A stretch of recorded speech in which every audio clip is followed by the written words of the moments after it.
A Shot in the Dark by Silverpup. Interlude. What? What do you mean he's gone? Thorin looked up from his watery soup and squinted at the door.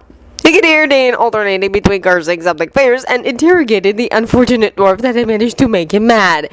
He felt a brief stab of surprise at the dwarf's anger. Dane kept his cool even when things went sour, like that time he and Thorin decided to steal King Thor's favorite book, The Stonemason's Mistress, only to be caught by the king himself, but mostly he was curious over what ruffled him up so badly. Whatever it was, it had to be big. To his joy, Dane came stumping into the room with his face as red as Gloin's hair and his braids messy and undone. He looked like a weasel that had been upturned in the middle of his nap. When his blue eyes landed on Dwalin, they narrowed into slits. He stumped over to the warrior and threw a wrinkled envelope into his face. "Read this now!" the Lord growled before turning back on his heel with a dramatic flourish of his cloak because he was secretly as dramatic as Thorin was in front of Bilbo. "Wait, why? Who is this from?" he called as Dane stalked off. "Dane! Just read it!" the other dwarf roared back without stopping. "And I'm going to tell our stupid cousin that his intention is to run off the mountain!" Balin dropped his bowl of soup. "What?" "Master Balin, I have a letter here for you from Lord Dane." Balin nodded and held out his hand without looking away from the papers he was going through. "Thank you. Dismissed." The attendant gave a thickly bound letter before bowing and leaving. Balin tossed it onto his table and finished reading the reports he had before finally looking at the letter from Dane. To his surprise, the handwriting on the envelope was not the familiar slashes he had been expecting. Curious, he picked up the letter, broke the seal, and then skimmed over the excessively curvy letters. What he read made his very heart stop in his chest. "Oh no, Bilbo, what have we done?" From Uncle Dane? About what? Keely wondered as he took a thick envelope from one of Dane's personal guards. Wait, this was Bilbo's handwriting, Feely realized as he scanned his own yellow envelope. Why is he sending us letters? The guard shrugged helplessly. "I don't know. All I was told by Lord Dane was to deliver these letters to you both." Feely exchanged a look with his brother before dismissing the unknown guard. Once the stranger was gone, he opened the letter and began to read. 5 minutes later, the letter was a crinkled mess on the floor as he lunged for his still-reading brother. Keely squawked and caught him with one arm while the other splayed behind him in order to balance himself from falling off his chair. "Feely!" he yelled as he pushed away the blonde braids fogging into his face. "What is wrong with you?" "You were supposed to die," Feely rasped as he hugged his only brother tighter. "We both were.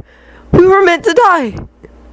He felt Keely relax in his arms slightly, but he didn't dare relinquish his hold. What? "Read your letter, Keely," he bid as he buried his face in the messy dark locks and tried his best not to imagine a world without his little brother at his side. "Just read it." "Brother, what are you reading?" Gloin asked as he waltzed into the room that Oin had claimed as his own. His older brother stood before a table covered with his herbs, tools, and other healing nonsense that he knew all about, but never bothered to share with anyone. Oin had always got mad at him for not knowing, so he made it a point to act dumb, just to annoy him. The healer did not answer as he continued to read the letter in his hands.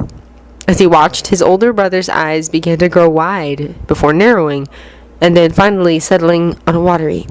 He sniffed a few times, but did not allow the tears to fall, and Gloin couldn't help but roll his eyes over that. Oin would rather kiss an elf before he ever dared to cry in front of his little brother. "Really, what are you reading?" he asked again as he walked closer to the other dwarf. "Is it another letter from this? I know that you two have some sort of freakish bond where you both get a kick out of touch in turn with guilt and not stay medicine, but I really don't think now is the time to complain over his stubborn..." "Gloin?" Oin interrupted without raising his voice or looking away from his letter. "I think I just discovered how I'm going to die." "Bolfer, is this real?" Bomber wondered as he looked up from his letter to stare at the dwarf across from him. Bolver ignored him and kept reading the letter with eyes that were growing darker and darker with every second. He didn't blame his brother. His own stomach felt curled into knots, and he didn't know if he wanted to cry or scream over what he had just learned. Oh, what have we done? He wondered out loud as he thought of their halfling friend who had sacrificed more than he thought possible for them. We were so suspicious of him for so long. It must have hurt him so much to be so mistrusted. And Thorin, how could we ever let him or our princess die? Bumber, Beaufort interrupted as he finally looked up to his brother with his dark eyes. I think Bilbo may have just bitten off more than he could chew. By Mahal, are you kidding me? Nori! Not in front of Ori! Nori scolded with a mocking scowl as he covered Ori's ears. Nori, to his great surprise, ignored him and simply kept walking back and forth as he read the letter in his hands. Ori held a similar letter in his hands and was speeding through it with remarkable precision.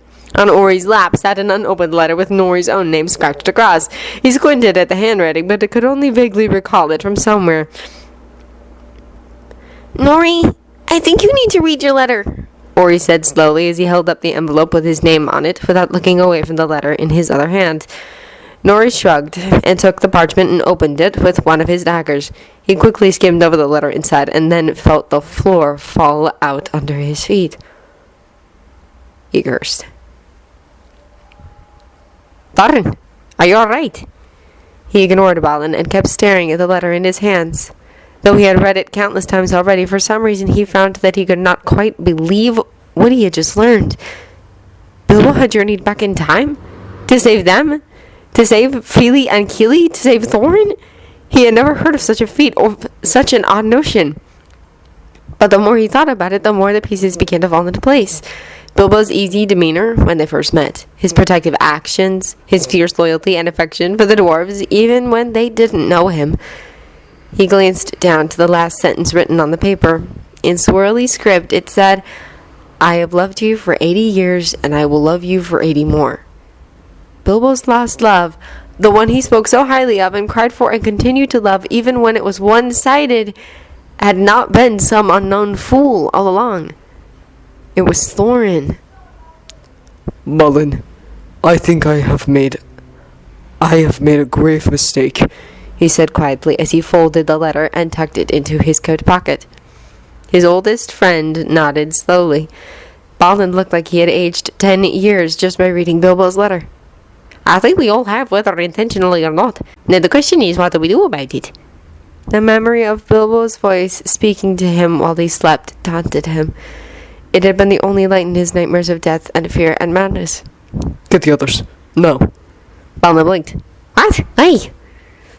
Thorin bared his teeth in what he knew was a bloodthirsty smile. Because we're going to Mordor. No! Thorin's glare grew darker while the dwarves around him began to tense and growl like a pack of dogs. Dane was slightly tempted to throw a stick just to see what they would do. If they chased after it, then he wasn't holding back against the dog jokes any longer. I don't recall asking for your permission, Thorin rumbled as he attempted to look fierce and menacing, but Dane still recalled when his cousin had shaved his eyebrows off because of a dare, so it was rather hard to take him seriously. Too bad, because you need it before you get set off after your little hobbit, he retorted as he crossed his arms over his chest and leaned back against the wall behind him. Llewellyn snorted and gave him an ugly sneer. Last I looked, this wasn't your mountain we were under. No, this is not my kingdom, he agreed easily, mostly because he knew his composed mask made Dwalin mad. But I am the one with the army that you will need to storm Mordor to save your beloved. At Thorin's side, Dwalin bristled, along with a few others whose names he couldn't quite recall. He knew they started with a B and were related, but that was about all. They were common folk, after all, and he didn't make much effort in remembering the names of commoners. On the other side of Thorin, though, Balin looked thoughtful as he rubbed his beard and stared up at something on the ceiling. He has a point. Our forces are mostly made up of soldiers from Dane, Thranduil, and Bard. Without them, we have only the company and perhaps Gandalf to help us face Mordor.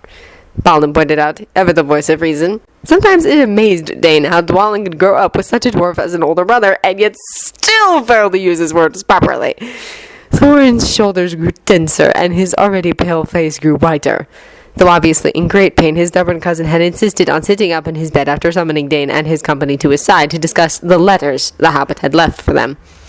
He had not read them personally, but from what he had seen of the wizard, whatever the halfling had to say had thrown them all for a loop. Are you denying me aid? His cousin asked quietly. He rolled his eyes. No, you fool, so stop glaring at me. I'll help you get your rabbit back, but first you must rest and heal. There'll be no help if you die before reaching murder. Bilbo is out there alone with no protection. Thorin argued because he was a stubborn idiot. We cannot afford to linger knowing that. Actually, he's not alone. A large and round dwarf admitted, raising a hand and waving it in the air. I heard from Gandalf that Bilbo took his pet new mistress and the scary elf along with him. Oin gave him a look that said he was seriously reconsidering his opinion of the dwarf. What part of that statement is supposed to reassure us that he's safe? What do you mean he took his mistress? Thorin spat as he turned his glare on the redhead. Since when did he get a mistress? One of the other auburn-haired dwarves, the sneaky one that kept filching his guards' knives for fun, snorted loudly. "A man's bad!" Thorin's eyes went wide and his mouth twisted into an ugly snarl. What?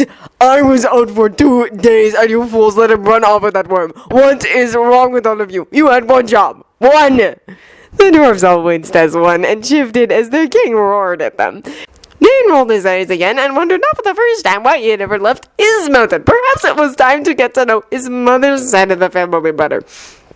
"You are the one who banished Bilbo from the mountain," Malin reminded with a scowl as he rubbed his ear. "We had to send Dane here just to convince him to visit us. How can we watch over him when he's not even allowed in the mountain?" That stopped Thorin before his anger could erupt like a volcano.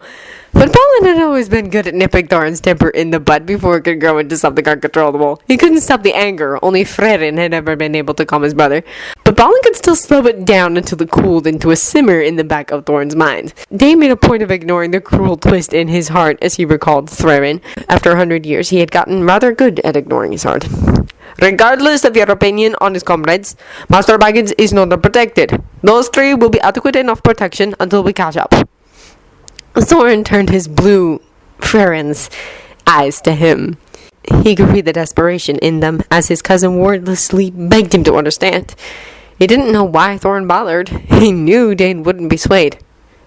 Dane, I cannot leave him out there. Not now, not when I know what he sacrificed for me. His cousin said, his deep voice a rasp. He shrugged, unmoved, and pushed himself off the wall with one foot. "On you won't. Get some rest, cousin, and I will see if I can muster us up a decent enough army from the elves."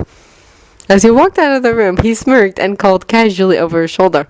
"Oh, Thorin! Glad to see you up one of your maids back. I look forward to the wedding." Behind him, the dwarves erupted into chaos.